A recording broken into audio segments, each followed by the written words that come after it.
Well, good afternoon, everybody. Welcome to the first House Committee on Transportation, Finance, and Policy meeting for 2022. And I will call this meeting to order. This is a remote hearing taking place in accordance with House Rule 10.01 and is being live streamed by House Public Information Office. So members, to request recognition or if you have questions during the presentations, please use the raise hand function or alert the committee administrator. And one of us will make sure that your questions are answered or we call on you. And at this time, I'll ask our committee legislative assistant, Mr. Dan Dodge, to take the roll to establish a quorum. Mr. Dodge. Chair Hornstein. Present. Hornstein present. Vice Chair Cagle. Cagle present. Representative Petersburg. Present. Petersburg present. Representative Barr. Here. Barr present. Representative Bernardi. Present. Bernardi present. Representative Elkins.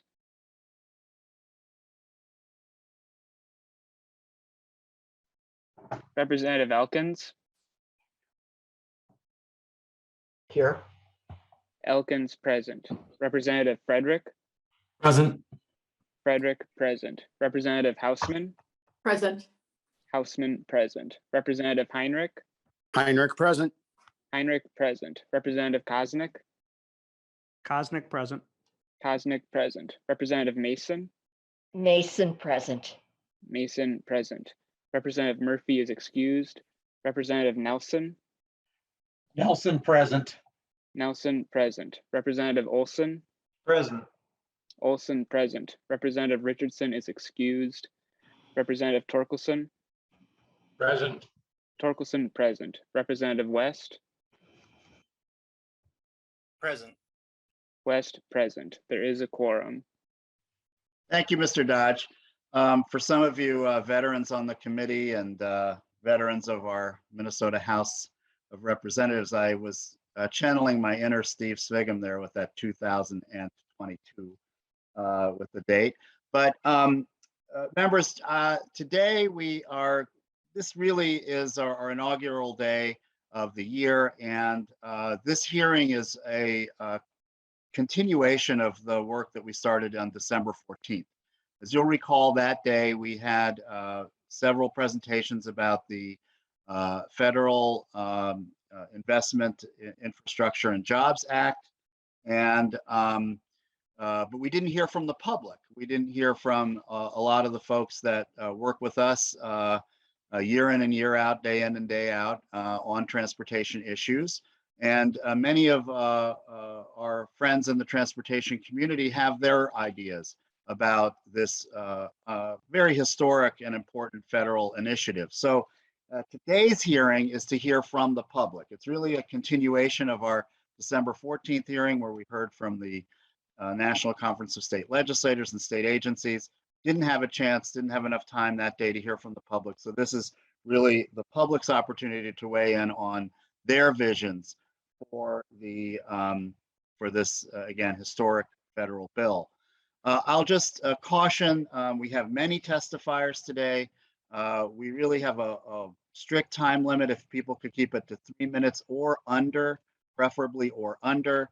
I will be chairing most of this meeting. I will have to step out a little after 1:30 for another engagement. Representative Cagle will be chairing the meeting as well. So both of us will really be pretty strict about keeping to time limits, because we want to make sure that everybody who signed up has a chance to testify.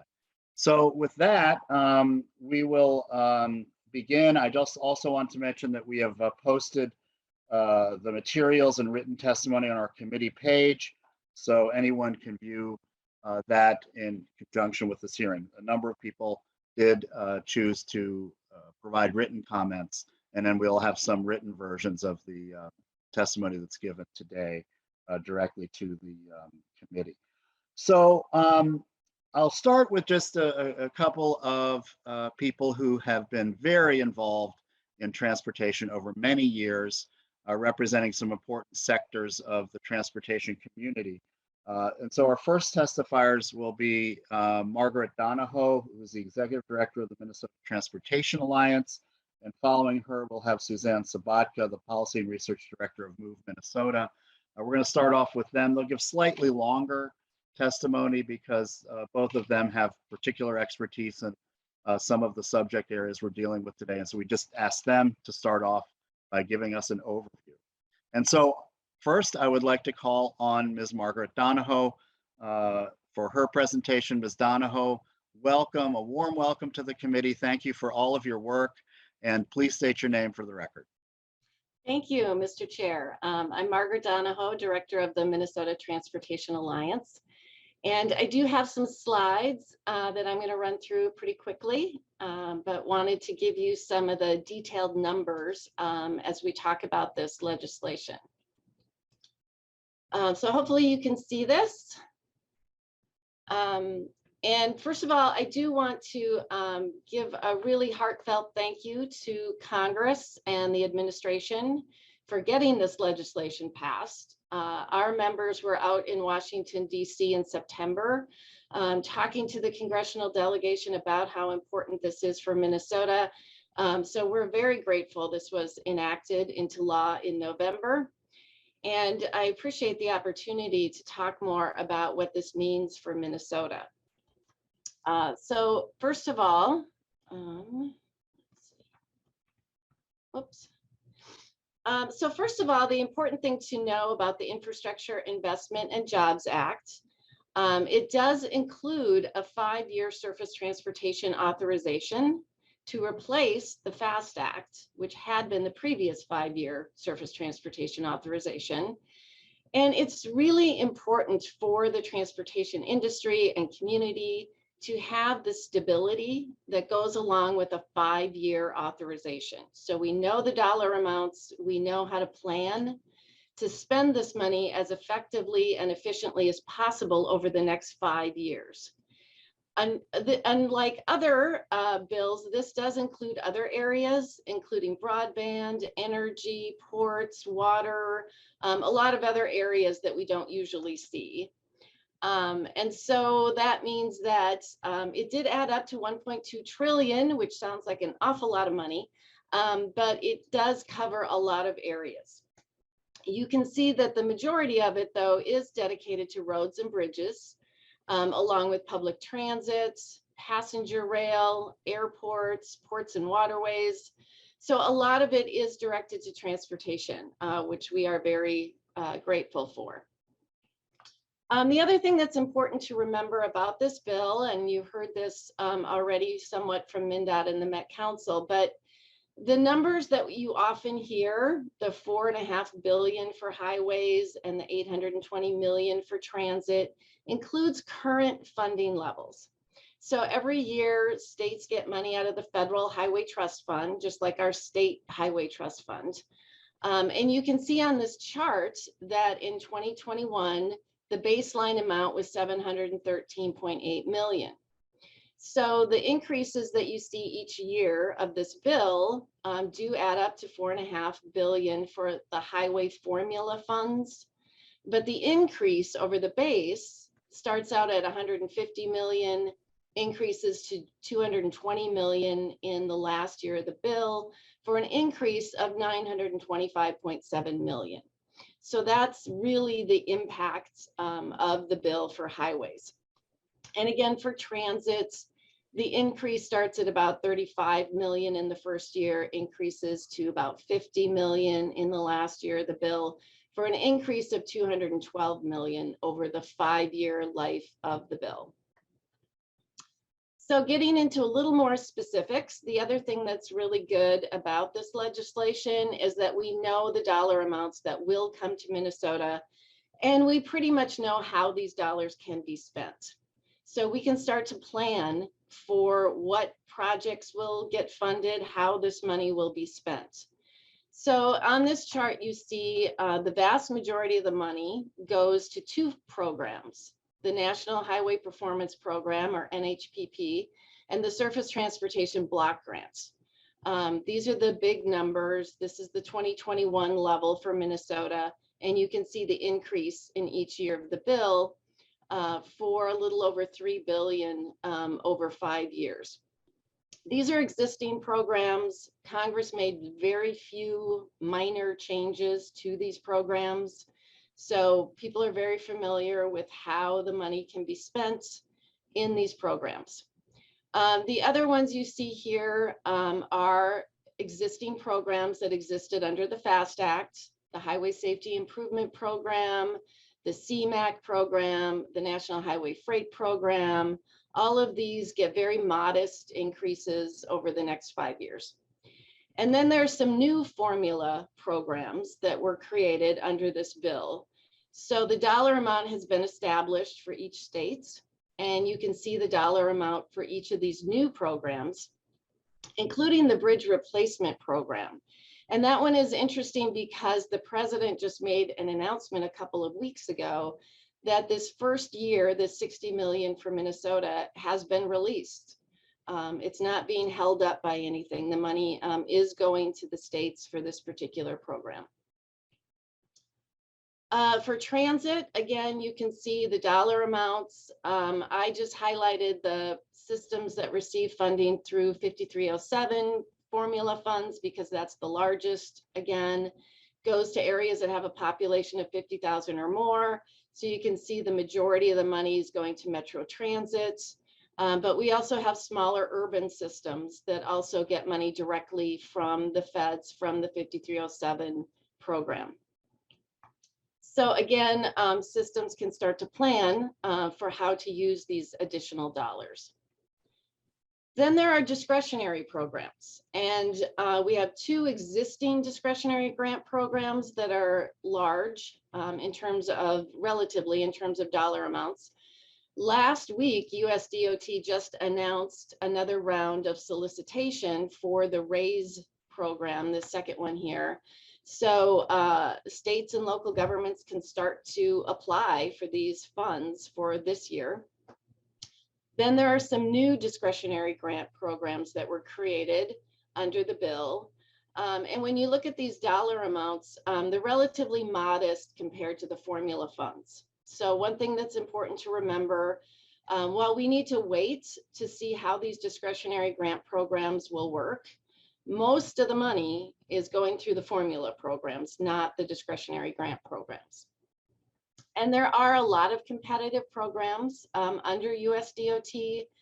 I'm not going to go through all of these. This is 1 year of funding for all of these competitive programs, but you can see that there are a lot of opportunities for states and local governments to apply for federal grants for various purposes, whether it's bridges or highways or buses or transit or railroads or safe streets. There are quite a few competitive programs. So one thing to touch on, as you may know, there is a continuing resolution keeping the federal government operating at 2021 funding levels through February 18th. That is creating a limitation on the increased funding authorized under the IIJA because that money does need to be appropriated. So we are certainly hoping and working to push our congressional members to support getting a full year appropriation bill passed before February 18th that reflects the higher dollar amounts that are authorized under the IIJA. Hopefully that will happen. There is some concern that they won't reach agreements, in which case the increase in the funding could be delayed, but eventually that money will come to Minnesota. And also, while some have wondered about how the funding can be used, there has been a lot of information released at the federal level about the use of these funds, including some draft guidance by FHWA. And just this week, there was a 465-page guidebook issued by the administration on this legislation, all the programs, who qualifies, how the money can be spent. All of that information is out there. So there's a lot that we know, and so we can start thinking about how these funds can be spent. And then, as I mentioned, the bridge funds have already been released. And for Minnesota, you can see how that 60 million breaks out in terms of state bridges, and then local bridges are what's known as off-system bridges. But again, state matching funds are critical for making sure that we not only can match all of the formula funds, but we also are in a good position to compete with other states and other regions for discretionary grants as well. We know that a lot of states do rely on local sales taxes or other dedicated funds. We think it's important that we have stable, ongoing funding over the next 5 years, because we will be dealing with this match need over the next 5 years. So dedicated funding would be preferred, and money that goes through the Highway User Tax Distribution Fund and the Transit Assistance Account would not only allow for matches for federal funds, but would also make sure that that money can be used for transportation needs that we have in the states, regardless of whether the money is ultimately needed for matching federal funds or not. As you all know, transportation continues to fall behind. We have huge funding gaps over the next 20 years. While this legislation is really, really helpful and does include about a 30 to 35% increase in funding over what we're currently getting, we still have huge needs.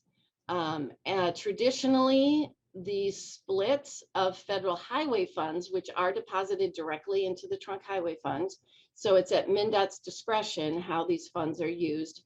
But traditionally, it's been 70% spent on the state trunk highway system and 30% spent on the local road system. And when you think about all the needs all across the state, at 30%, that doesn't put a huge dent in the needs for local roads and local bridges. So again, we would really urge your support to fund those programs in the capital bonding bill, to look at other transportation modes when you're putting together the bonding bill, because while this federal money will be helpful, we still have huge needs that won't be addressed through this legislation. So again, thank you very much for the opportunity to testify, and I'm happy to take questions or wait until the end. Thank you so much, Ms. Donohoe. That was very, very helpful and informative. What we're going to do, members, we're going to have Ms. Sabatka give her presentation, and we're going to take just a couple of minutes if anyone has questions, because we really want to get straight into the public testimony. But this overview is really very helpful, and I think you've included some information that we didn't have a month ago. So thank you for that. Ms. Sabatka, you're next. Please state your name for the record. Thank you very much, Mr. Chair. Good afternoon, members, and thank you for the opportunity to speak with you today. My name is Suzanne Sabatka, and I am the Policy and Research Director at Move Minnesota. Move Minnesota is one of the leading members of a coalition called Transportation Forward, which seeks to elevate and encourage use of transit, biking, walking, and rolling across the entire state of Minnesota when those modes work well. And we seek to improve those modes through advocacy for new investment and needed policy changes when they don't work well. So to start off, imagine for a moment that the way you access transportation every single day is that your garage door can open to let your car out only once every 30 minutes and only for 30 seconds. I think it's fair to say we would all find this an unacceptable and unworkable circumstance, but these sort of time and schedule constraints are something that transit-dependent Minnesotans face every day when bus service is infrequent.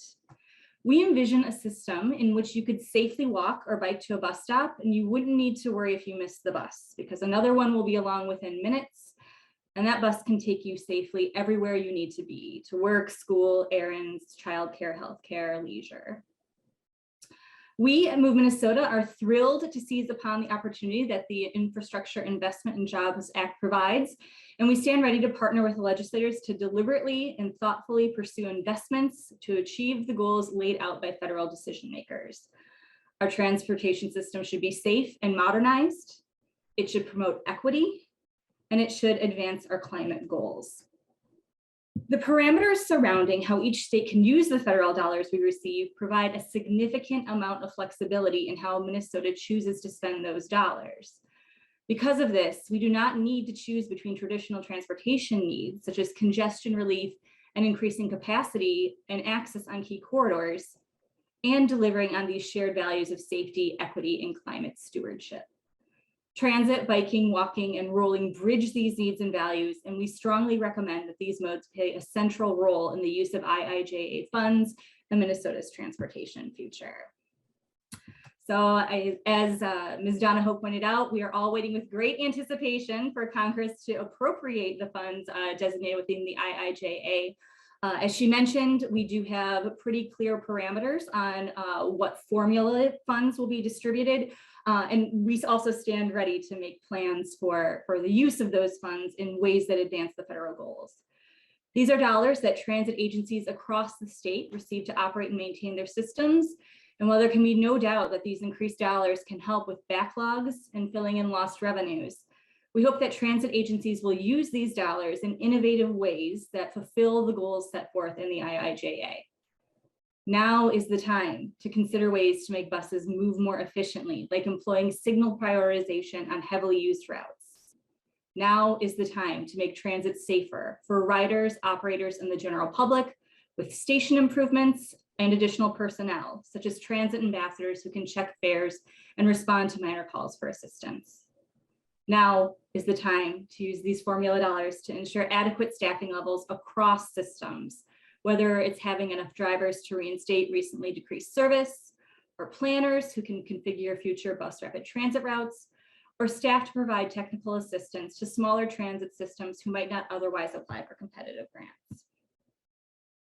And like the rest of you, we are eagerly awaiting additional information on some of the new federal competitive grant programs so we can strongly advocate for state and local matching dollars. The 465-page guidebook that Ms. Donohoe referenced certainly has a lot of next milestones that are coming up later in the first quarter of 2022 and in the second and third quarters of this year as well. Capital investment grants could accelerate the build out of a bus rapid transit network that would greatly improve reliability, frequency, and convenience across the Metro Transit system. State of good repair grants ensure that our bus fleet and facilities are modernized and safe. And we were pleased to see preliminary budget proposals from both the House and the governor that included funding that could be used as matching dollars for the low and no emission bus competitive grant program, which could be used to deploy electric buses and their charging infrastructure across the state of Minnesota. Finally, as we talk about transit, biking, walking, and rolling as a means to advance equity, I'd like to recognize that Governor Walz and Lieutenant Governor Flanagan proclaimed that tomorrow is Transit Equity Day in Minnesota. This is a nationally recognized occasion celebrated on the birthday of Rosa Parks, acknowledging the pivotal role transit advocacy played in the civil rights movement of the 1960s. Our work to use transit as a way to advance equity continues today, and the IIJA provides a historic opportunity to do so. We will look forward to continuing the conversation. Thank you, Mr. Chair. Thanks so much, Ms. Sabatka, for your testimony. Members, we did get a few additional testifiers coming in at the end, and so I'm a little concerned about time. If you could hold, we'll hopefully have some time for questions at the end, but I would like to get right into the public testimony at this point. And so again, thanks to Ms. Sabatka and Ms. Donohoe. Our first testifier is Bellam Ozuna from LiUNA. So welcome to the committee, and please state your name for the record. Hi, well, good afternoon, Chair Hornstein, committee members. My name is Bellam Ozuna, and I live in Blue Earth, Minnesota, and I'm proud to be a labor and member of LiUNA, Local 563. Before I became a laborer, I put in 2 years of hard work to earn my associate's degree in medical coding. Due to not having the skills and experience, it was hard to find a job, and it only took me into debt for tuition. And so a friend of mine knew my situation, was a union laborer. She informed me about being a flagger, the wages and benefits, and not needing experience. I decided to give the laborers union a try, in which It allowed me to work on multiple transportation projects across the state and do some traveling. So some of the projects I've worked on are Interstate 169 from Winnebago to Blue Earth. I've done some road projects in the cities as well, and Highway 99 project from St. Peter to La Center. While I was flagging on Highway 169, my 2-year-old nephew and my sister would pass by and he would yell, "That's Bellum, Mom. I want to be a construction worker like Bellum." And he would wave with excitement. He would tell me how he wanted to become a construction worker. Now he is 6 years old and he still wants to be part of the construction. And people think that being a flagger is easy, but you need to be 100% focused. And all of the work that goes into transportation construction, it's demanding and, excuse me, and requires skilled professionals who know exactly what they're doing. So I'm excited for the promise of career opportunity that this funding will create, especially for working tradeswomen like myself, workers of color, and for our greater Minnesota communities. And Chair Hornstein, committee members, my ask for you is this: we need stable, ongoing revenue over the next 5 years to fully fund local matches necessary to make our roads, bridges, and transit safer, more reliable, and better connected throughout all of Minnesota. Once again, thank you for allowing me this opportunity to speak today. Thank you. Thank you so much, Ms. Ozuna, and thank you for your inspiring story and sharing that with us. Thank you. You're welcome. So our next testifier is Marco Hernandez from Copal, and welcome to the committee, Mr. Hernandez. And please state your name for the record. You got it, Mr. Chair. Thank you so much. My name is Marco Hernandez. I use he, they pronouns, and I'm the Public Policy Director at Copal. Just like what others have been saying, I just want to appreciate the President and the administration for signing into law the infrastructure legislation, bringing a lot of money and equitable transportation to across the country and this state. What definitely gives the organization especially a little bit of wariness is if the Minnesota Department of Transportation and if the Met Council are prepared to have the staffing numbers as well as the adequate number of trained employees to be able to fulfill a lot of these projects. And so one thing I would like to urge the committee is to work with worker centers across the state, especially those that are BIPOC led. And so we know that Copal has one, Setul, and others that are be able to connect with the state, with the Minnesota Department of Transportation, to be able to connect, especially those from immigrant communities that have authorized work permits to be able to train and to be able to help out update the infrastructure that we have in this beautiful state. Number one. Number two, really also excited and happy about the work that the committee has been doing on public transportation, mainly on the bus rapid transit lines. Those are definitely important. And the more that we have, especially that goes through poor communities of color in the Twin Cities and also in urban and suburban areas across the state, the more chances and opportunities that people, especially those that may not have access to driver's license due to their immigrant status, would be able to go to work, go to the clinic, go to the hospital, pick up their prescriptions, anything that they can be able to do with transit lines that easily connects them to important areas within their city, towns, and communities. And lastly, we want to say with electric vehicle infrastructure, we urge not only the committee, but the legislature to work with different legislatures across the Midwest region to make sure that we have adequate charging stations throughout the state, especially along freeways and highways, and also to make sure that there's a diverse group of electric companies, electric vehicle companies, instead of focusing on just one, especially one that has a an immature CEO that's sort of an edgelord that we don't want to focus so much money onto, so that people can definitely travel confidently with their electric vehicles, and also to make EVs accessible to those that, providing subsidies and tax credits so that it's accessible to everybody and anybody. That's it for my testimony for today, and I would like again to appreciate the chair and members of the committee for inviting me to speak today. Thank you so much for sharing your perspective, Mr. Hernandez. It's always wonderful to hear from you. Our next testifier, we've got a couple folks from Mankato now. Susan Arntz, and after Susan, we'll have Andy Wilkie. Welcome to the committee, Ms. Arntz. Please state your name for the record. Thank you. My name is Susan Arntz. I serve as the city manager for the city of Mankato. I'm here to talk just briefly about kind of how these funds could have a huge impact in our region. One of the charms about Mankato is that we're not just us. We're not just Mankato, we are an us. So Mankato, the city of Mankato operates MAPLE, which is the Mankato Area Planning Organization, and partner with a lot of the cities in our region to do regional planning. We see these funds as a potential option for us to help communities around us complete projects that they've got on their priority list. We've got $24 million of projects, sorry, 24 million in the STIP, but $40 million of projects in the next 5 years that are on our project priority list for communities in this region.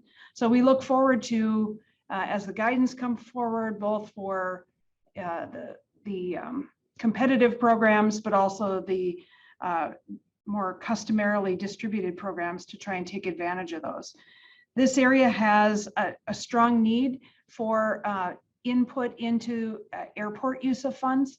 So I think people are surprised to hear that Mankato is home to the second busiest airport in the state of Minnesota. And in one of the presentation materials, it sounded like the majority of the airport funds would be targeted for MSP. I just want to let you know we're here and we could use them. We do not have a control tower, which is a huge project that we've been working on to add safety to that airport. We also need and appreciate the language that talks about the use of local contractors on local projects. It gives us a huge opportunity to partner, like the previous testifier, with people who live in this area to do projects in this area. So we're excited for that. The opportunity to consider electronic charging stations as we do these projects in this area, whether it's on 169, Highway 14, Trunk Highway 22, 60, 68. As we consider those improvements, we make highway improvements once for a very long time, and then it doesn't swing around for a very long time. So it's important that although not everyone is driving electronic vehicles, it is coming. And so thinking about how we can prepare for that future infrastructure now is a key. And last, I would just say that we'd really encourage equity between how the funds are distributed between Greater Minnesota and the metro area. With that, I'll let my other partners from the region. Thank you, Ms. Arntz. And I just want to thank you for your perspective, and also to all the testifiers so far. You've been great at keeping it short but also very substantive, and that's what we're aiming for here because we have a long list of testifiers. So thank you, Ms. Arntz. I set a timer. Yeah, very good. So you're the model here. 3 minutes or less, folks. Andy Wilkie, welcome to the committee. Please state your name for the record. Thank you, Mr. Chair, members of the committee. My name is Andy Wilkie, Director of Business Development and Public Affairs at Greater Mankato Growth. We're the Chamber of Commerce and Economic Development organization serving nearly 1,000 members in the Greater Mankato area. Thank you for the opportunity to testify today. I want to highlight for you how the Mankato economy is growing and why thoughtful regional transportation investment is critical to our future growth.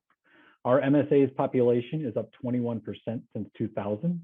Of the 32 MSAs in the upper Midwest, we have the 4th highest GDP growth, the 4th highest population growth, and the 7th highest job growth. From transportation perspective, we continue to be a hub for travelers to our community for medical care at a regional hospital and clinic system, education at our 5 colleges and universities that serve 26,000 students, including the 2nd largest university in Minnesota. Retail, and this is important, We have the highest rate of retail spending per capita than all other Minnesota metros. This shows that we draw more consumers from the surrounding areas into Mankato than leak out to other parts. Employment, our daytime population increases by 40% each day, and agriculture is a core of our economy. We are the green seam. We produce more soybeans. More soybeans are processed in Mankato than anywhere in North America. As the legislature discusses incoming federal infrastructure dollars, we hope you'll be intentional about allocating funds in a manner that encourages investments throughout greater Minnesota and specifically regional hubs like Mankato.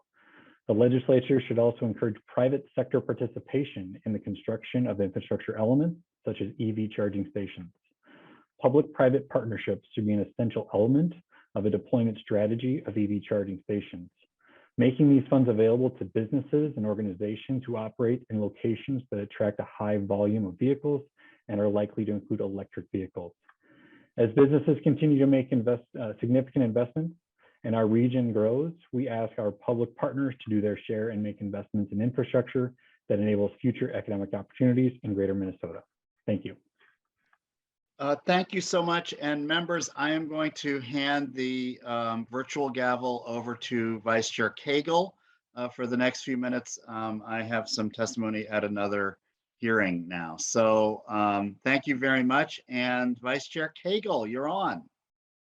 Thank you, Mr. Chair. And I believe then, do we go back up to Brendan Jordan on the list? Let's see, hold on. I have an updated list, and I believe the next testifier, hopefully Mr. Howe can give you that updated list. I have Ryan from Thilgus, Ted Schoenecker, the Ramsey County engineer. We have three more three county engineers coming up now, Mr. Schoenecker, Mr. Thilgus, and Mr. Calver are the next three. And I think Mr. Howe will send you the updated list. And thank you very much, Vice Chair Cagle. Sounds good. So Mr. Schoenecker, if you could state your name for the record and continue with your and proceed with your testimony. All right, Madam Chair, committee members, my name is Ted Schoenecker. I'm the Ramsey County Public Works Director and County Engineer. Margaret provided some of the details of what is in the federal bill earlier in this committee hearing, so I'm going to focus my time on how the bill helps Ramsey County or not. Ramsey County Public Works has 5 stable, reliable, and mostly dedicated transportation and transit funding sources. These include the Regional Railroad Authority levy, the County State Aid Highway Fund, the Local Option Sales Tax, the Wheelage Tax, and county bond funds. 4 of these are implemented at the discretion of our county board, with only the county state aid highway funds coming from a statewide source through the Highway User Tax Distribution Fund. Because these are stable and dedicated funding sources, we can develop a 5-year capital improvement program that identifies and communicates with our county board, cities, residents, businesses, where we are prioritizing transportation investments. However, these funds are not enough to meet the existing and growing needs on our transportation system, which is why we are strong advocates for state bond funds and federal funds to help address these continued needs. State bond programs like the Local Road Improvement Program, the Local Bridge Replacement Program, Safe Route to School Program, help bring additional revenue to local agencies to address these specific needs. This federal funding also does the same thing for us. The difference with the state bond funds and the federal funds is that I typically must compete for them on a project-by-project basis. I am not guaranteed any of the funds that come from these sources. Specifically for the federal funds, I must prepare and submit applications to compete against other counties and cities in the Twin Cities metro area for the formula portion of those federal funds, and I must compete against all other entities nationwide for the discretionary funds. While I believe that Ramsey County has competitive projects, there is no guarantee that we will receive any federal funds on our projects. It takes funding at the local, state, and federal level to meet the needs and demands on our local transportation system. The new federal infrastructure bill will bring more revenues in to ultimately help Minnesota as a whole. But we need the consistent, stable, and dedicated funding to most effectively plan, design, build, operate, and maintain our transportation system. Thank you, Madam Chair, and I'd be happy to answer any questions that you or committee members have. You. Next up, we have Ryan Bilgus from Blue Earth County. I apologize if I did not pronounce that correct. If you could just state your name for the record and proceed with your testimony. Yes, ma'am. Good afternoon, Madam Chair. My name is Ryan Tilges. I am the Blue Earth County Engineer and Public Works Director. Thank you and the committee members for the opportunity to speak with you today. We're grateful that the IIJA will provide increased transportation funding levels as it replaces the FAST Act, and we remain cautiously optimistic about the IIJA project funding opportunities through statewide allocations and competitive grant opportunities that address but don't wholly solve Minnesota state funding needs. I say that we're cautiously optimistic because we're concerned that the increased federal funding will not be as far reaching into rural Minnesota as many believe, and will likely have a lesser impact on local systems. It's estimated that Minnesota's federal formula funds will see about a 31% increase under the IIJA. As an example, for fiscal year 2026, the District 7 Area Transportation Partnership federal funds for counties was expected to be about $3.42 million, and it will now grow to approximately $4.48 million. For District 7, Watonwan County and Martin County have been selected to receive those funds for two separate $4.8 million projects. With the increased ATP formula funds, both county projects will go from approximately 36% to 47% federally funded. Both projects are still at least 33% or $1.58 million short of their 80% maximum federal funding amount. So unfortunately, this means that a 31% increase in federal funding won't lead to a 31% increase in the number of projects that agencies are able to move forward with. This example just emphasizes how critical Minnesota's state-funded local road and bridge money is to smaller communities in rural Minnesota. Local agencies need a stable flow of state matching dollars over the next 5 years to match federal awarded funds. Local agencies have very limited resources to develop those complex project funding applications, and we struggle at times to compete with discretionary federal grants, especially when positioned against larger projects from major metropolitan areas or other states entirely, as Ted alluded to. In Blue Earth County, we're fortunate to have a regional center and a strong industry in Greater Mankato, yet over the past decade, we've had little to no success applying for a large federal grant applications for a much needed regionally significant road extension project. State bond funds made available through the Local Road Improvement Program, the Local Bridge Replacement Program, and the Local Road Wetland Replacement Program all provide funds necessary to complete local and regionally significant projects that are critical to our residents, our communities, and our businesses. Again, thank you for your time, and I'm happy to answer any questions that you may have. Thank you very much. Next up, we have Mark Calver from the Roseville City Engineers, and we'll have Brandon Jordan on deck after that. Thank you, Ms. Chair. Sorry. Mr. Calver, go ahead. Yep. Thank you, Ms. Chair, committee members. My name is Mark Calver. I'm the Public Works Director for the City of Roseville. I'm here representing the City Engineers Association of Minnesota and the League of Minnesota Cities. Thank you for the opportunity to speak to you today. Last year, I had the honor of presenting to you on the state of the local transportation system, including the maintenance needs and the funding sources we use to address those significant unmet needs. The IIJA bill is a step in the right direction for transportation funding. As you've heard, the increase in funding and new programs will provide an opportunity to fund additional projects and new initiatives. We look forward to working with MnDOT and our ATPs and MPOs to work on the distribution of these funds and make that as equitable and broad as possible. However, as you've heard from the county side, not every city will see money from this bill. In fact, more cities will not get this federal funding than will get this funding. Also, most of our city system isn't eligible for most of these federal funds. Further, even when we do receive the funds, the vast majority of these funds have a local match requirement. A 30% increase in federal funding means a 30% increase in needed matching funds. We continue to rely on our other funding sources for our regular infrastructure maintenance and for the matching dollars for federal funds. Municipal state aid through the gas tax, property taxes, special assessments, and state bonding dollars.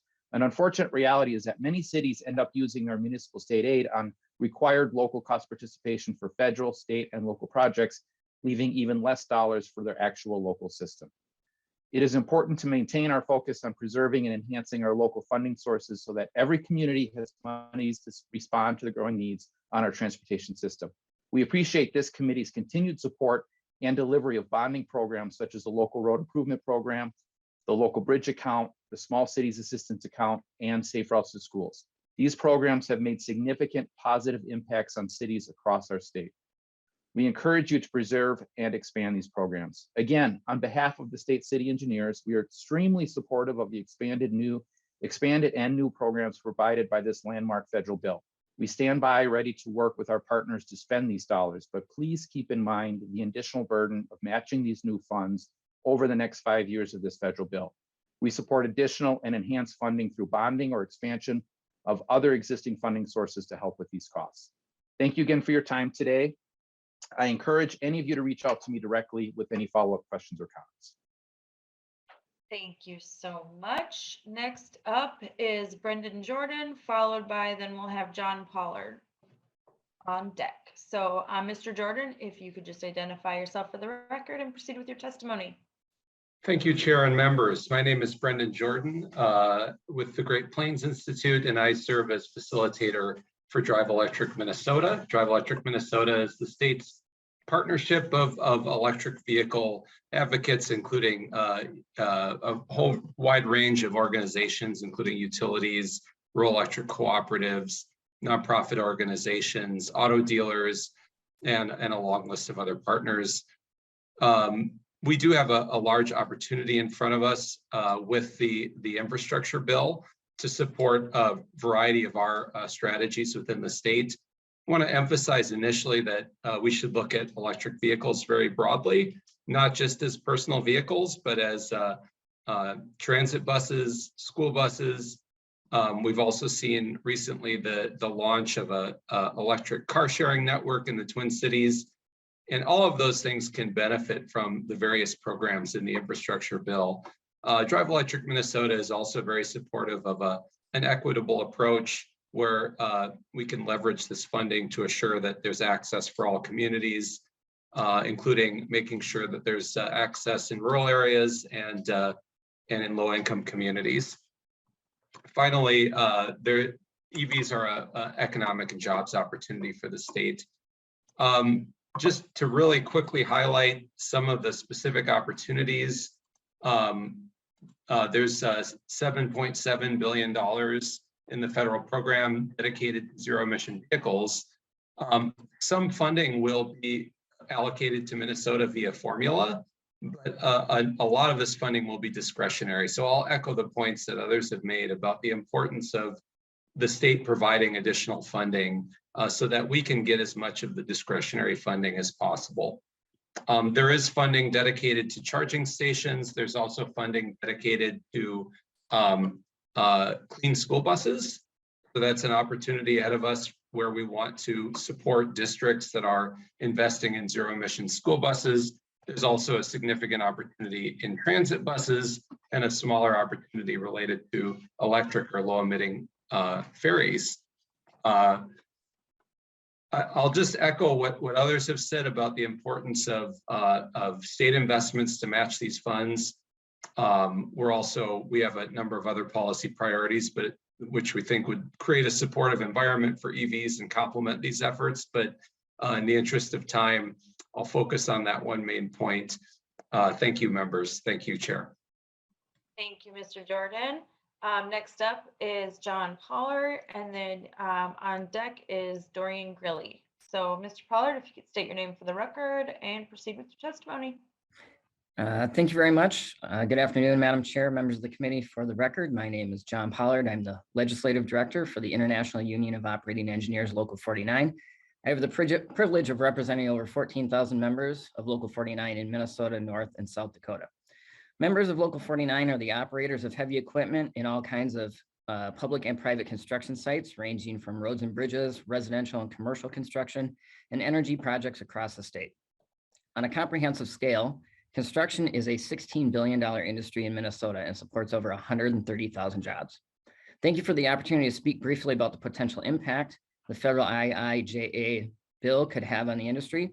Has already been said, current MnDOT estimates project an infusion of an additional 4.8 billion over the next 5 years into the federal formula for roads and bridges, which equates to an increase of about 30% in state highway funding formulas.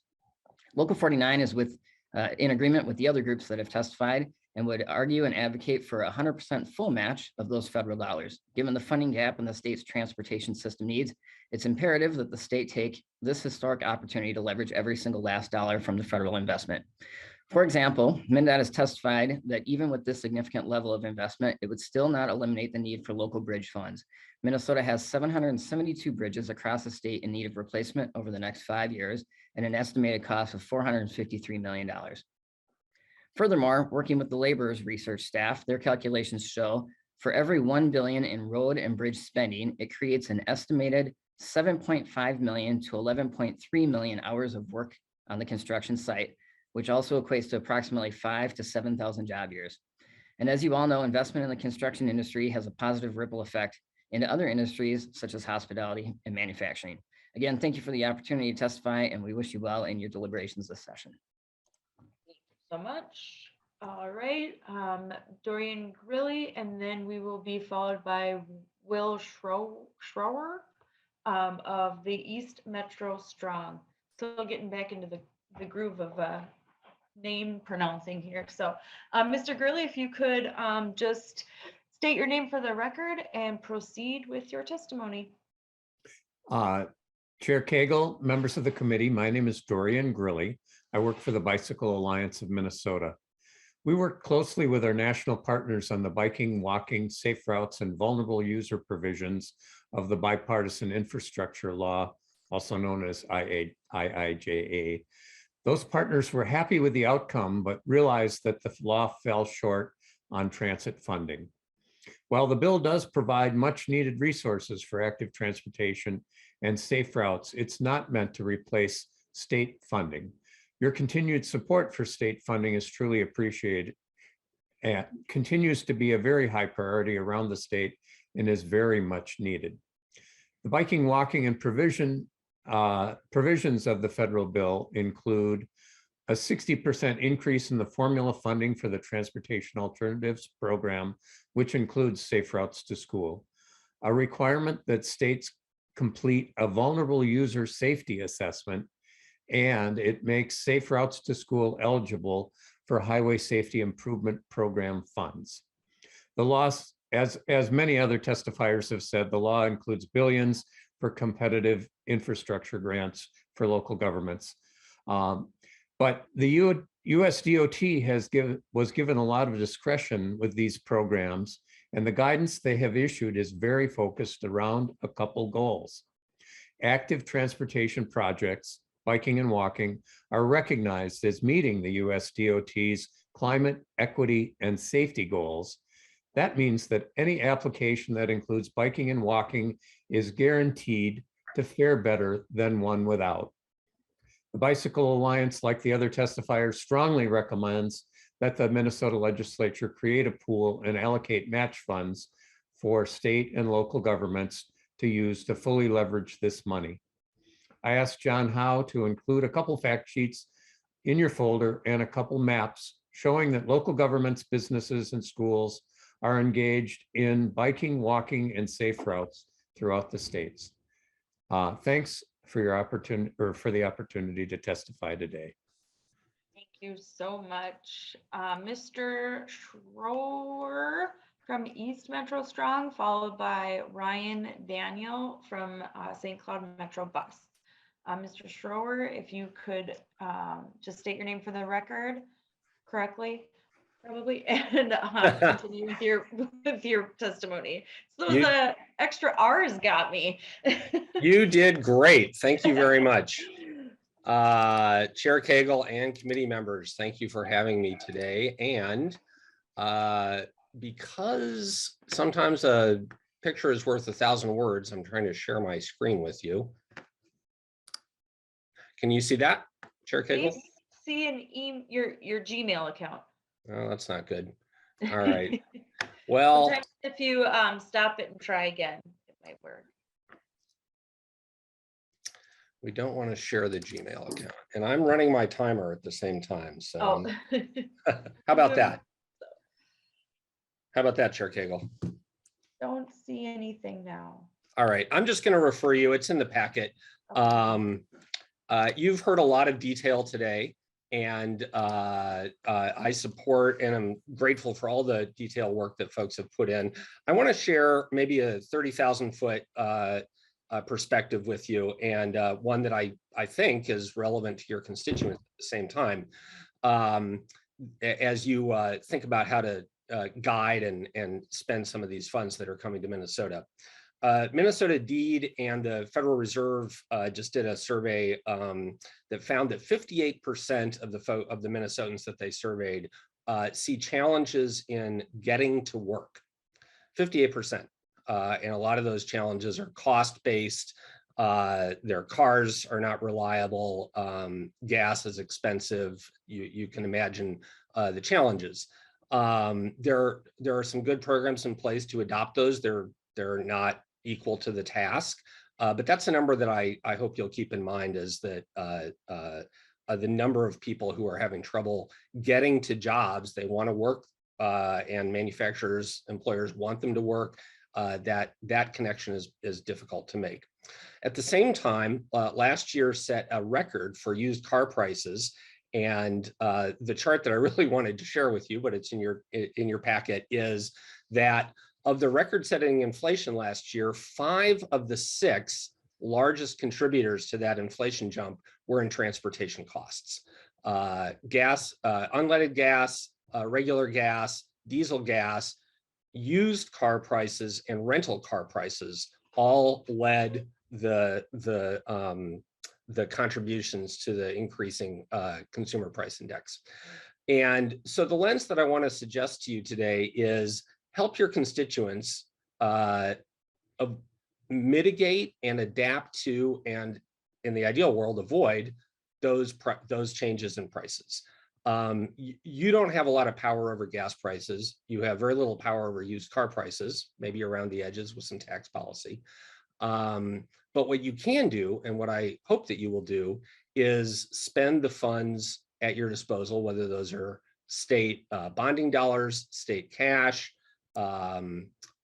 to enable your constituents to get to where they're going without having to buy a $30,000 used car, without having to pay $3 or $4 gas. And you have the ability to do that. As other testifiers have detailed, there is quite a bit of freedom in the funds in the new IIJA.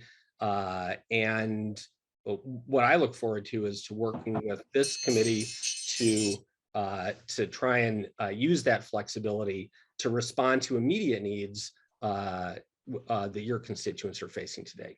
So you heard the little bell go off, and I want to stick to the guidelines. So thank you for your time, and I look forward to working with you further. Thank you so much. And I know Chair Hornstein is back, so I will hand the virtual gavel back to him. But next up is Ryan Daniel. Thank you, Madam Chair. And Mr. Daniel, welcome to the committee. Please state your name for the record. And we have about 15 more folks, so if everyone can keep it to 2 minutes, we can get this done. And again, this is really in consideration to the people that are waiting to testify. Please keep it short. I think people have been doing a good job, but a friendly reminder. Mr. Daniel, welcome to the committee. Thank you, Mr. Chair. My name is Ryan Daniel. I serve as CEO of St. Cloud Metrobus and also as president of the Minnesota Public Transit Association, or MIPTA. MIPTA includes almost all of the transit systems in Minnesota, both in Greater Minnesota and in the Twin Cities metro area. The federal infrastructure law will make a big difference for transit service across the state, but particularly for smaller systems in Greater Minnesota. Knowing that we will have stable, dependable funding over the next 5 years through existing 5307, 5311, and 5339 formula programs allows us to plan and provide consistent service. Transit systems have long relied on these federal programs for both capital and operating needs. We are very familiar with these programs and how the funds may be used. Transit service in Greater Minnesota continues to be the critical lifeline many people need to get to work, to school, to healthcare, and to remain independent in smaller communities. Without public transit, many seniors, people with disabilities, workers, school children, and other residents would struggle to get where they need to go and to remain in their towns. Unfortunately, transit service in more rural areas is limited in terms of hours of service and geographic coverage. Many systems are faced with having to deny rides to people because the service is just not available. While the IIJA will provide much needed, stable, and increased funding, it would not take care of all of our funding needs. We know that accessing the maximum amount of federal funding for transit will require state matching dollars. For Greater Minnesota, the estimate is $7 million per year is needed to match and complete for IIJA funds. We urge you to provide stable, ongoing funding to not only match the federal IIJA funds, but to help reduce the ongoing funding gap that has plagued transit systems for many years. One-time money is helpful, but dedicated funding allows for much better planning and for systems to provide consistent, dependable transit service. Thank you for your consideration. Thank you so much, Mr. Daniel. Thank you for your work and for your very specific thoughts there. That's very helpful. Next, we have either Rod Fournier or Chris Belden from the Duluth Transit Authority. I don't know if it's either Rod or Chris who's on the line. Ryan, okay. That would be me, Rod Fournier. I am the general manager at the DTA. And Okay. thank you to the committee, and thank you, Mr. Chair. Transit really has, in my opinion, brought into a new perspective since this pandemic. I think the role of transit has the importance of it is really come to the forefront as everybody in transit is working hard to get these essential workers to work and get them students to the university, the colleges, the high schools that really are going to be the future of some of these, these essential jobs that everybody keeps talking about. I think when we look at the DTA, certainly the local match is a top priority for us. Anytime that we can get that local match on the state as they relate to our federal grants, that's very important to us. Of course, everybody's the aging bus fleets, that's always a hot topic now. Through the supply chain shortage and the pandemic, we're pushing these vehicles out 2, 3, and even more years past their useful life. And we typically receive these funds through the Surface Transportation Block Grant, and any additional funds for this program would be very helpful to us and to all agencies. We are soon to roll out our new BRT level of service here in the next 5 months, our goal lines, we like to call that, with the vision of a full infrastructure build out for bus rapid transit. And that becomes a key component when we start talking about access and opportunity, and this type of program and the funding that enables agencies to move into the future like that is critical. And according to the American Public Transportation, any investments in public transportation have a 5-to-1 return. So I think that we're so excited and appreciative of the administration for the funds that became available. And I think, moving forward for us, I think the local match is really key. Thank you very much, Mr. Fournier, and appreciate your work as well. So next we have Brian Nelson, and then after that, Keith Nelson. And then if Catherine Sarnecki can get ready, she's after that. So Brian Nelson, welcome to the committee. Please state your name for the record. Thank you, Chair Hornstein, and thank you, committee members, for allowing us to present to you today. Mr. Howe, if you could please present the map that I forwarded to you, we would appreciate it.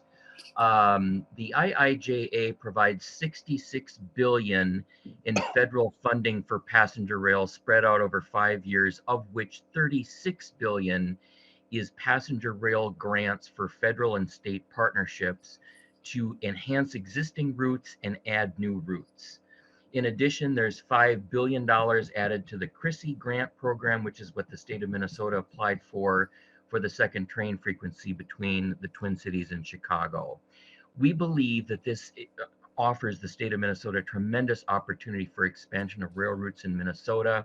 And as you can see on the map, we are strong advocates for all of the routes in red, but we urge the state to focus on 3 of those routes for expansion to take advantage of this bill based upon ridership and population served, infrastructure already in place, and the cost to implement. And these 3 routes are Twin Cities to Duluth, extending the second train from the Twin Cities to Fargo-Moorhead, and adding new service from the Twin Cities to Des Moines and Kansas City, which would connect us to cities in the West, such as Denver, San Francisco, and Los Angeles.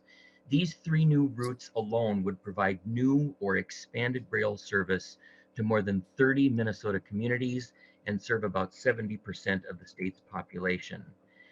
Representative Alice Hausman will introduce a bill shortly in this committee for MnDOT to begin studies on the Twin Cities to Des Moines route and extending the second train to Fargo. These new routes would benefit small and medium-sized communities throughout the states economically, provide a very needed mobility option for a variety of audiences that are largely dependent on cars today. It will reduce dependency on highways and related maintenance, along with energy and greenhouse gas savings. And the infrastructure spending for more passenger rail benefits freight railroads as well, as it reduces freight bottlenecks in various locations and enhances railway crossing safety. Other states have expanded rail corridors in a bipartisan fashion, such as Michigan, Illinois, Virginia, and North Carolina. And we believe that the state of Minnesota should take advantage of this historic and unique opportunity to expand rail passenger service in Minnesota. Thank you so much, Mr. Nelson. Thank you. And that the map will be available on our website and I think for members' packets. And now we have Mr. Keith Nelson, a wonderful St. Louis County Commissioner. Welcome back to the committee, Commissioner Nelson.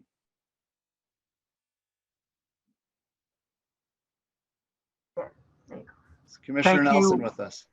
Thank you, Chair Hornstein. And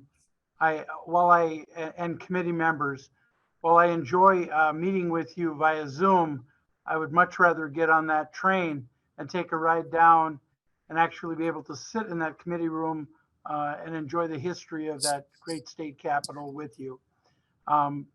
First of all, I apologize. I feel a bit underdressed here today, but as I left the farm this morning, it was 28 degrees below zero. And I have to tell you, this flannel shirt looked a lot better than that dress shirt. So forgive me, I mean, you are forgiven, Commissioner. You are forgiven. Proceed, please. Secondly, Chair Hornstein, seeing you today does remind me of a dear friend and a former colleague of mine on the St. Louis County Board, and thank you for that. Yeah.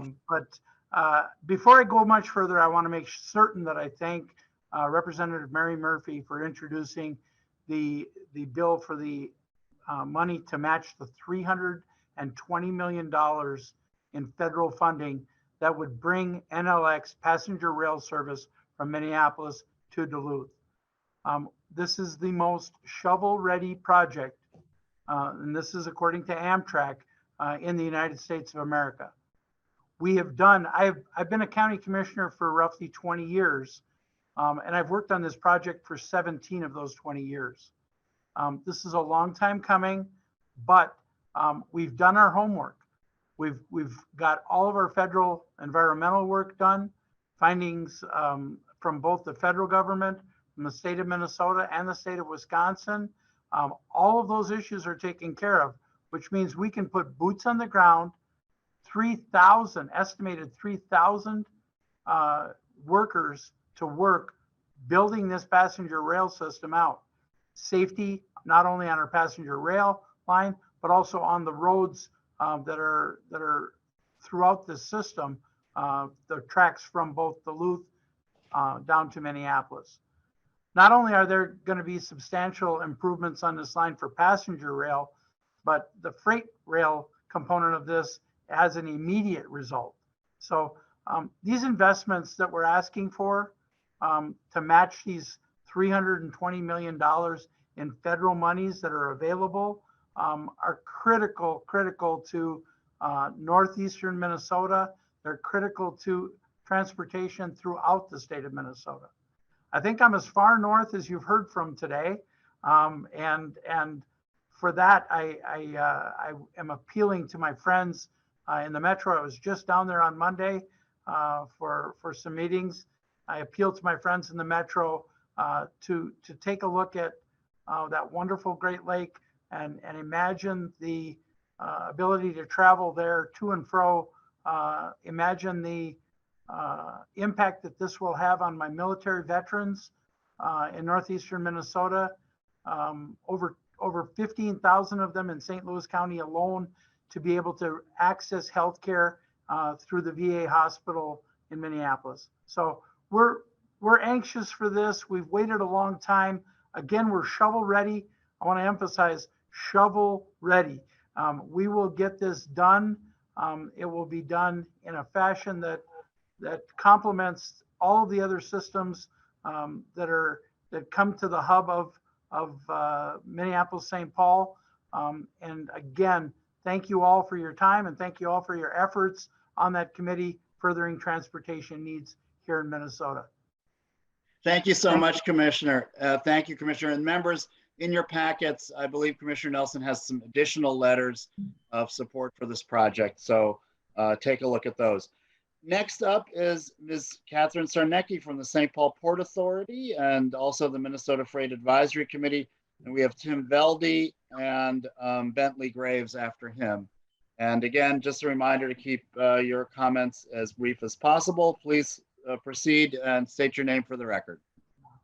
Good afternoon, Chair Hornstein and representatives. My name is Catherine Sarnecki. I'm a registered civil engineer in Minnesota. I'm the Senior Vice President of Real Estate and Development for the St. Paul Port Authority. I'm an executive member of the Minnesota Ports Association, and I'm a member of the Minnesota Freight Advisory Committee. It's my honor to talk to you today about the importance of funding for transportation, especially on our inland waterway system. More aggressively funding port infrastructure now will position the state and its agricultural and industrial sectors for long-term success. Funding port infrastructure, especially at this time, is smart for several reasons. First, and maybe most importantly, the Minnesota Department of Transportation's Port Development Assistance Program funding, we've requested $28 million this year, is vital to being able to access federal funds for competitive port infrastructure grants funded through the IIJA. This year's funding, we heard from Margaret Donohoe, funding for ports will also have increased, but the need for infrastructure is great. We have identified, in addition to the $28 million request for this year, over $125 million in public port infrastructure needs. The key to being able to unlock those competitive grant funds is to being able to have state funds that can be used as the match, as many folks have talked about. One thing I didn't realize, since we have applied for many federal grants and we're not successful until just this December, we found out we received a port development improvement grant.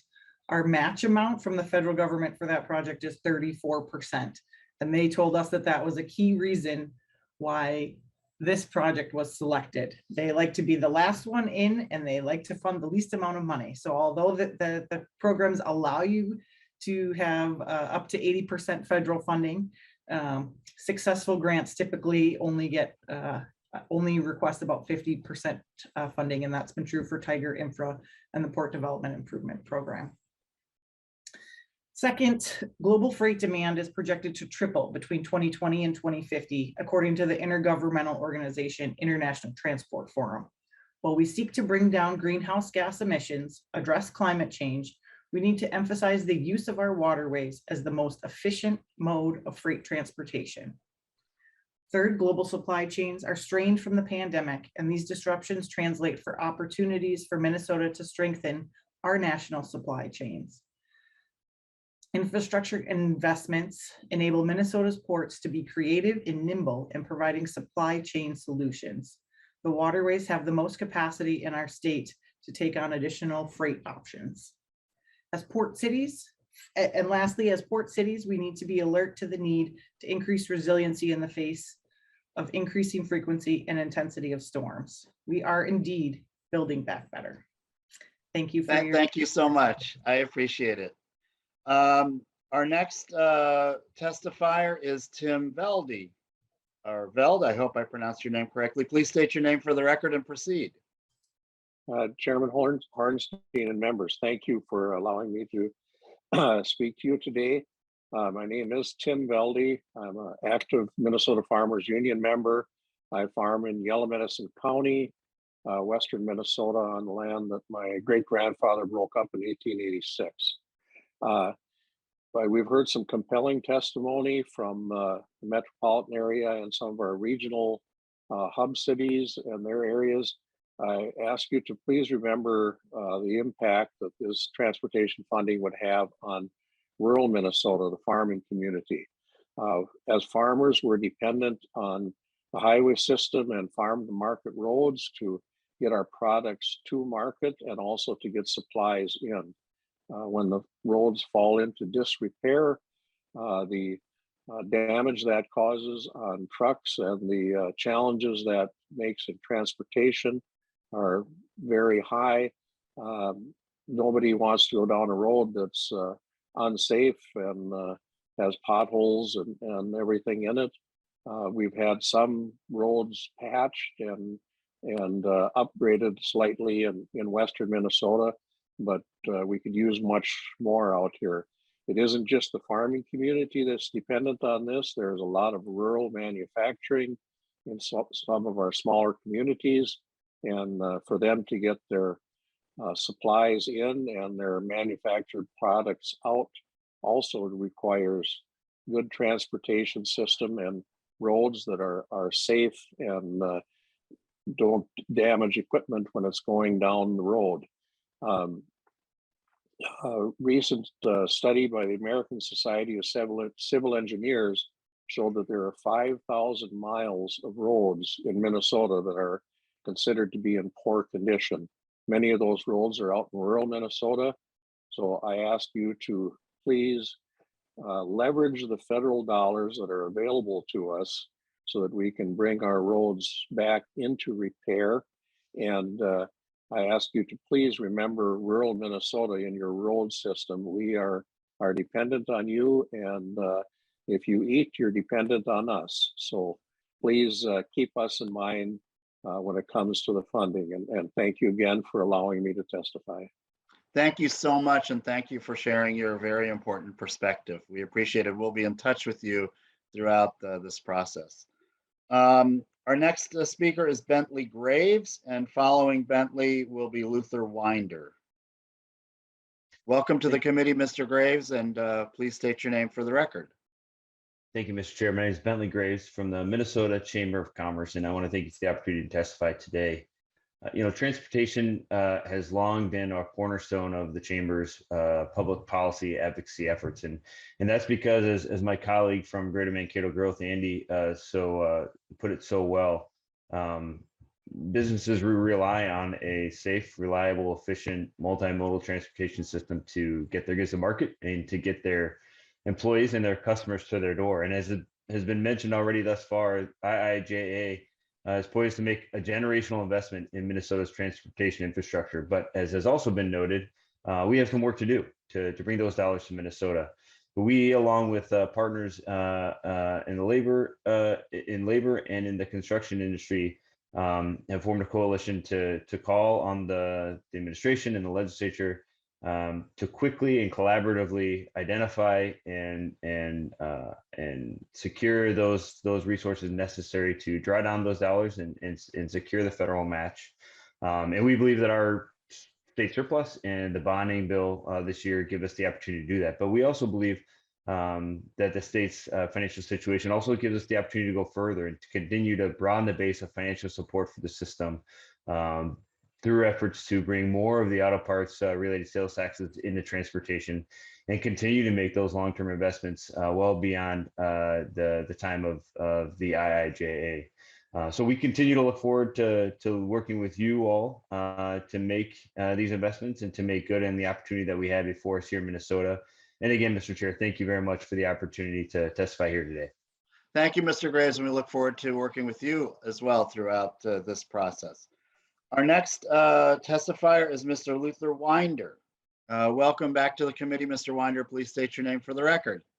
Good afternoon, everyone. This is Luther Winder, the CEO of Minnesota Valley Transit Authority, also a member of the Suburban Transportation Association, made up of 3 other suburban transit providers, of which we have a population of 560,000, accounting for about 15% of the metro area. It's important to note, and I do like how the presenters talked about the IIJA funds. The IIJA funds were allocated to communities of over 50,000, of which all of the suburban provider communities fall into that. And there was an appropriate appropriation of over 31% that came into the region that went to the council for allocation. To date, suburban providers have not received our allocation of how we are going to be able to use those IIJA funds in the future to better help and assist in our communities as we look to build back better. To date, suburban transit providers have not received 1 penny of additional funding from either transportation bills that were passed by the current administration. But why does that matter? Because we talk about how equity requires access, and we have not had access to any of the funding. As we look at the affordable housing, just to see why there's a need there, look, there's been 351,000 affordable housing units built in our 7 metro county areas since 1996, of which 25% were built in our 12 communities. 25%. 18% of those were built in the core of the urban center area, and the 57% remainder were built within the region. In order for us to serve these communities, in order to serve these affordable housing, in order for us to build back and leverage as we continue to see our commuters going back to return to work, we need access to funding or allocation. And we hope to continue to have this conversation with the legislature as well as our MPO in order to help us in order to meet the needs of the region, as we all want to see coverage and access for everyone. Thank you. Thank you so much, Mr. Winder. And next up, we have, I believe, Peter Wagenius from the North Star chapter of the Sierra Club. Welcome to the committee, Mr. Wagenius. Please state your name for the record. Thank you, Mr. Chair. I'm Peter Wagenius, the Legislative Director of Sierra Club. Mr. Chair, a big influx of federal funding naturally reminds people of the 2009 Recovery Act. As with 2009, today's infrastructure law presents a big opportunity for Minnesotans, but it's not the same. In 2009, the objective was to address high unemployment by spending money as quickly as possible. But USDOT has been clear, today's infrastructure law is meant to produce sustained growth of high-paying jobs, especially green jobs, over 5 years. This deliberative pace is a good thing. President Obama said one of his lessons from the Recovery Act was that shovel-ready projects are rarely a real thing. There are just some projects that can be engineered faster than others. But fast projects aren't necessarily the best projects. We know that speed doesn't benefit our goals on climate or equity. So, MnDOT and Met Council should be moving aggressively to plan a network of bus rapid transit projects, both arterial BRT and highway BRT, over multiple years. That is what equity and the climate crisis demand. Today's opportunity reminds me less of 2009 than of our experience in the mid-aughts, when a bipartisan coalition of cities along 35W were advancing what later became Orange Line BRT. We did the planning in advance, so when a funding opportunity arrived from the Bush administration, Minnesota was able to seize it through a competitive process. In Minneapolis alone, the city's planning investment of $1 million allowed it to get $33 million to rebuild 2 streets downtown with double-wide transit lanes, making downtown BRT ready. In total, our region got $134 million for the 35W corridor all the way to Burnsville from the Bush administration. Minnesota also provided needing matching funds. So our federal tax dollars, which could have gone to other states, came back home to Minnesota. Members, when it comes to federal transit funding, that is the question before you today. Would you rather our tax dollars fund a bus rapid transit network in Minnesota or fund LRT projects in other states? Thank you, Mr. Chair. Thank you, Mr. Wagenius. Our next testifier is Elizabeth Irvin from the Union of Concerned Scientists. Welcome to the committee, Ms. Irvin. Please state your name for the record. Hi, my name is Elizabeth Irvin. I'm a senior transportation analyst for the Union of Concerned Scientists. On behalf of UCS's more than 6,800 supporters in the state, thank you to the chair and members of the committee for the opportunity to testify today at really a critical moment in moving toward a more sustainable, equitable transportation system. As some of the previous testifiers have illustrated, states play a crucial role in turning the provisions of the IIJA into tangible air quality, safety, and quality of life benefits for today's residents and the generations to come.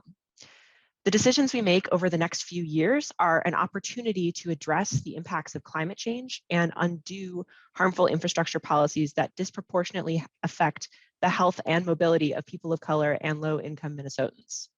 Decision makers should ensure that reducing emissions and increasing equity, specifically including racial equity, are top-line goals of the state's transportation investments, and evaluate projects based on those goals for both formula funding, including the highway programs and SDPG, and also potential applications to competitive grant programs. And as other testifiers have mentioned, committing state resources to these goals as well. The Biden administration has made clear that they intend to infuse equity, climate, and community engagement into competitive grant selection. And for Minnesota to successfully access much of this funding, we will need to make the case for how chosen projects advance the region's climate and equity goals. Thoughtful equity measures developed in collaboration with impacted communities and technical experts can help make this case, and the legislature can play an important oversight role of transportation agencies. As part of a commitment to reducing emissions, decision makers should use IIJA funds to bring new vehicles into their school and transit bus fleets through programs such as the Clean School Bus Program. And we strongly encourage you to consider going all electric. Electric buses are available from several domestic manufacturers and are being integrated into fleets across the country. Their deployment reduces health impacts of diesel exhaust while also saving agencies money on operations and maintenance. We submitted more detailed written testimony. I know we're getting close to the end of this hearing, so I'll cut myself short there. But we're more than happy to serve as a resource to the committee going forward, and we look forward to working with you. Thanks so much. Thank you, Ms. Irvin. And Ms. Irvin did provide written testimony, and that she does have more details about in her letter on what she was testifying on. So thank you so much for that. Members, we're going to extend till 2:35 so we can get everybody in, and I think we can get everybody in if folks keep it to a minute or two here. So our next testifier is Abby Bryduck, followed by Jeff Kruger. Ms. Bryduck, welcome to the committee, and please state your name for the record.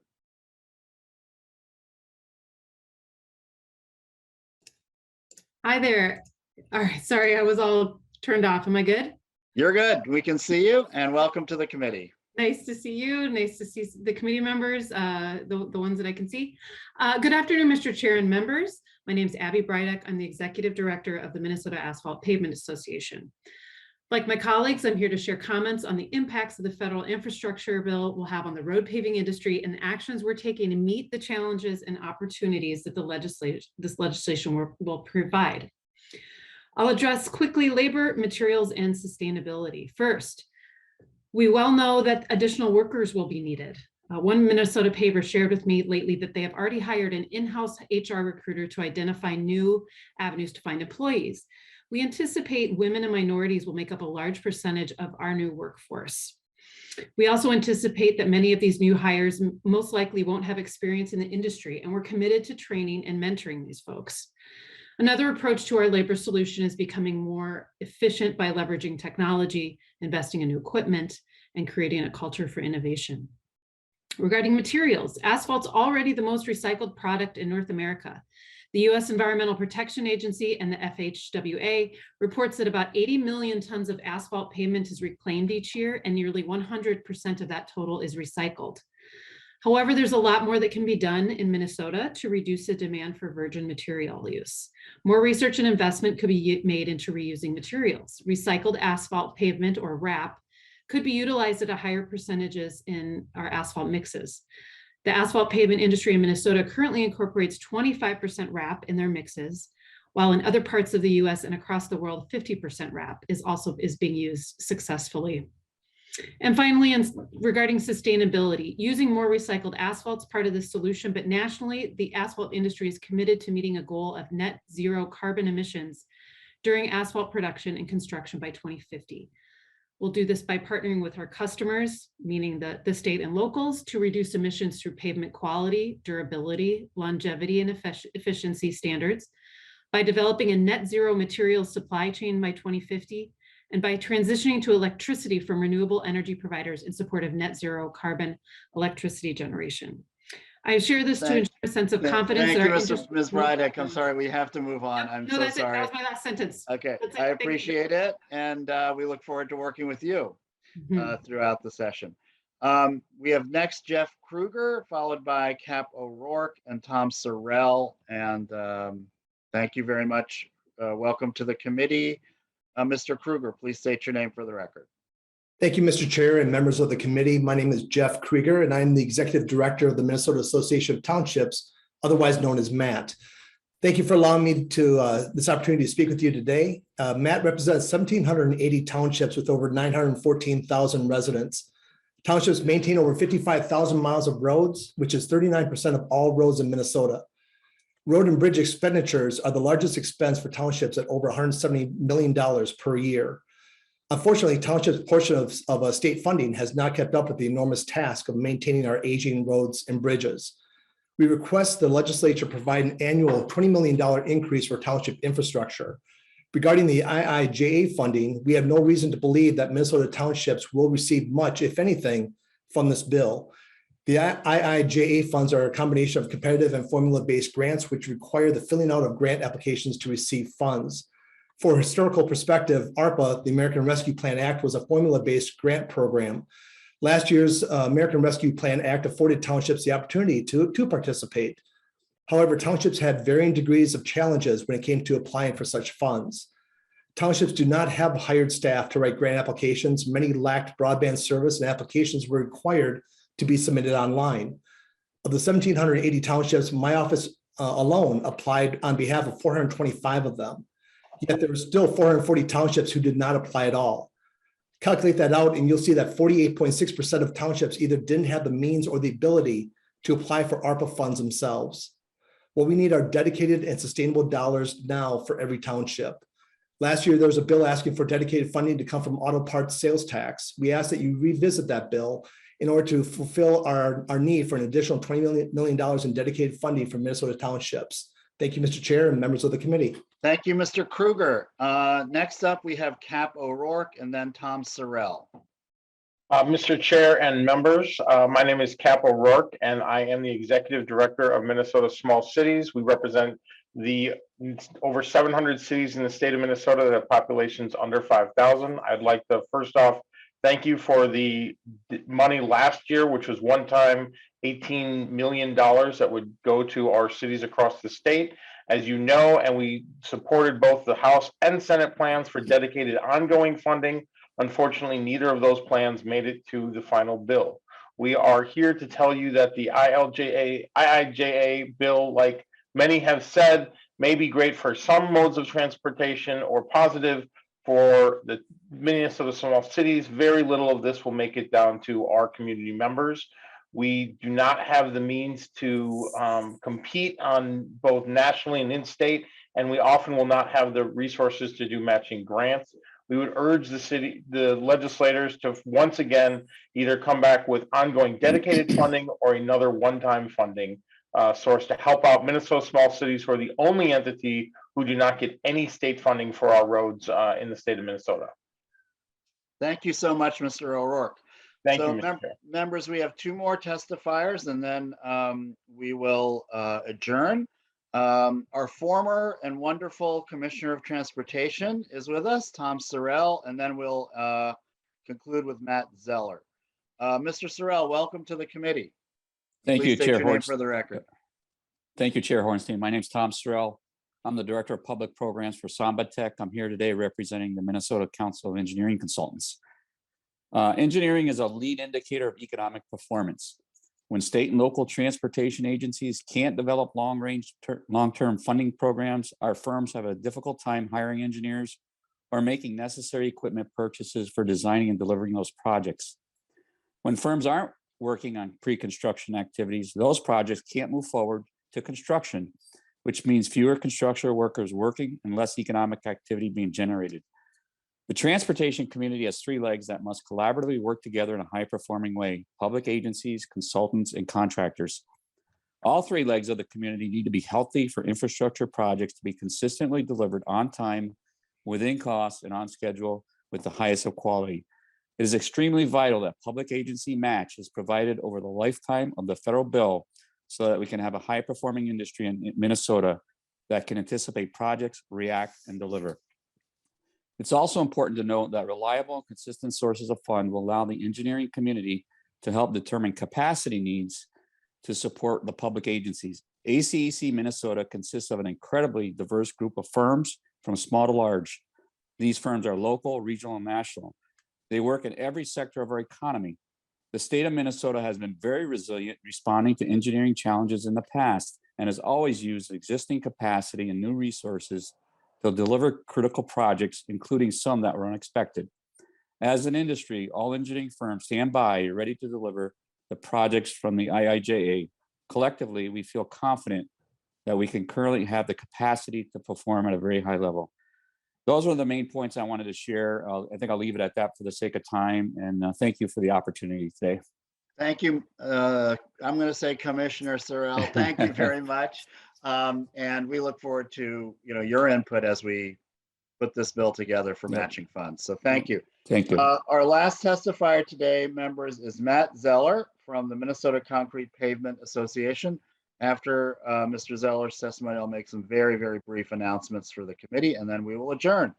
Mr. Zeller, welcome to the committee. Please state your name for the record.